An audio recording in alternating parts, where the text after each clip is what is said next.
അങ്ങനെ നീണ്ട 24 വർഷത്തിനിടെ ദുബായിൽ വെള്ളപ്പൊക്കം വന്നിരിക്കുകയാണ്. ജനജീവിതം പാടെ സ്തംഭിച്ച അവസ്ഥയാണ് കാണുവാൻ സാധിക്കുന്നത്. ഇടിവെട്ടി പെയ്ത പെരുമഴയിൽ UAEയുടെ പല മേഖലകളും മുങ്ങിയിരിക്കുകയാണ്. വെള്ളിയാഴ്ച രാത്രി തുടങ്ങിയ മഴ പുലരും വരെ നീണ്ടതോടെ ദുബായിലും ഷാർജയിലും ഏറെക്കുറെ നിശ്ചലമായി. അബുദാബിയുടെ കിഴക്കൻ മേഖല ദുബായ്, ഷാർജ, അജ്മാൻ, ഫുജൈറ, ഉമ്മുൽ ഖുവൈൻ, റാസൽ ഖൈമ, ജബൽ ജൈസ് മലനിരകൾ എന്നിവിടങ്ങളിൽ ഇടിമിന്നലോടെ ശക്തമായ കാറ്റും മഴയും ഉണ്ടായി. ഇന്നലെ ഉച്ചയോടെ അന്തരീക്ഷം തെളിഞ്ഞിരുന്നുവെങ്കിലും വൈകിട്ടോടെ വീണ്ടും മൂടിക്കെട്ടിയിരുന്നു. കടൽ പ്രക്ഷുബ്ധാവസ്ഥയിൽ തന്നെ തുടരുകയാണ്. കേരളത്തിൽ നിന്നടക്കമുള്ള വിമാനങ്ങൾ വൈകിയിരുന്നു. റൺവേയിൽ വെള്ളം കയറിയത് ദുബായ് രാജ്യാന്തര വിമാനത്താവളത്തിന്റെ പ്രവർത്തനത്തെ പാടെ ബാധിക്കുകയുണ്ടായി. ഷാർജയിലും വിമാനങ്ങൾ വൈകിയിരുന്നു. വിമാനങ്ങൾ ജബൽ അലി അൽ മക്തൂം വിമാനത്താവളത്തിലേക്ക് തിരിച്ചുവിട്ടു.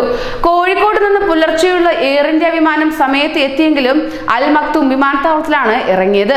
രാവിലെ 6:45 കൊച്ചി ഷാർജ എയർ അറേബ്യ വിമാനവും ഇവിടെയാണ് ഇറങ്ങിയത് തന്നെ. ദുബായിൽ നിന്നുള്ള മുംബൈ, ഹൈദരാബാദ് എയർ ഇന്ത്യ വിമാനങ്ങൾ വൈകിയിരുന്നു. രാജ്യത്തെ ഒട്ടേറെ പ്രധാന റോഡുകളിൽ കനത്ത ഗതാഗത കുരുക്കുണ്ടായി. ബസ്, ടാക്സി സർവീസുകൾ ബാധിച്ചത് പൊതുജനങ്ങളെ വല്ലാണ്ട് വലച്ചു. ഗതാഗത കുരുക്കിൽ നഗരം വീർപ്പുമുട്ടി. ദുബായ് മെട്രോ തിങ്ങി നിറയുകയുണ്ടായി. ഷേഖ് സായിദ് റോഡിൽ ദുബായ് മോൾ എക്സിറ്റിലെ അണ്ടർപാസിൽ വെള്ളം കയറിയതിനെ തുടർന്ന് ഗതാഗതം തിരിച്ചുവിട്ടു. അൽഖൈൻ റോഡിലെ 2 ലെയിനുകൾ അടയ്ക്കുകയുണ്ടായി. ദുബായ് പാക്സ് ബ്രിഡ്ജ് അടച്ചിട്ടു. അബുദാബിയിൽ റോഡിലെ വെള്ളക്കെട്ടിൽ പല വാഹനങ്ങളും കുടുങ്ങി. ദുബായ് അബുദാബി റോഡിൽ 100 കണക്കിന് വാഹനങ്ങളെ സർവീസ് റോഡിലേക്ക് പോലീസ് തിരിച്ചുവിടുകയുണ്ടായി. ഷാർജ, അൽവാദ മേഖല, സിറ്റി സെന്റർ, വ്യവസായ മേഖല, ലിബർട്ടി സിഗ്നൽ എന്നിവിടങ്ങളിലും ബുഹൈറ കോർണിഷിലെ ചില ഭാഗങ്ങളിലും വെള്ളം കയറുകയുണ്ടായി. വടക്കൻ എമിറേറ്റുകളിലെ മലയോര മേഖലകളിൽ ഇടിമിന്നലോടെ മഴ തകർത്തു പെയ്യുകയുണ്ടായി. ശക്തമായ കാറ്റും നിലനിൽക്കുന്നുണ്ട്. റാസൽ ഖൈമ, ജബൽ ജൈസ് റോഡിൽ ഗതാഗതം പുനരാരംഭിച്ചിട്ടുമില്ല. ഫുജൈറ, ഫർഫർ താഴ്വരയിൽ വെള്ളക്കെട്ടിൽ കുടുങ്ങിയ ബസ് സിവിൽ ഡിഫൻസ് കരയ്ക്ക് കയറ്റി.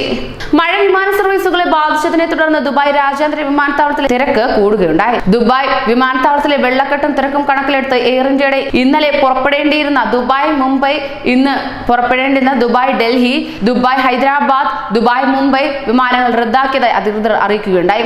യാത്രക്കാർക്ക് എയർ ഇന്ത്യ ഓഫീസുമായി ബന്ധപ്പെട്ട യാത്രയിൽ മാറ്റം വരുത്തുകയോ പണം മടക്കി വാങ്ങുകയോ ചെയ്യാവുന്നതാണ്. വിമാന സർവീസിലെ മാറ്റങ്ങൾ അതത് വിമാന കമ്പനികളിൽ വിളിച്ചോ വിമാനത്താവള സൈറ്റ് നോക്കിയോ യാത്രക്കാർ ഉറപ്പുവരുത്തണമെന്ന് എയർപോർട്ട് അതോറിറ്റി അറിയിക്കുകയുണ്ടായി. കൂടുതൽ പ്രവാസി വാർത്തകൾക്കായി ഈ ചാനൽ സബ്സ്ക്രൈബ് ചെയ്യൂ.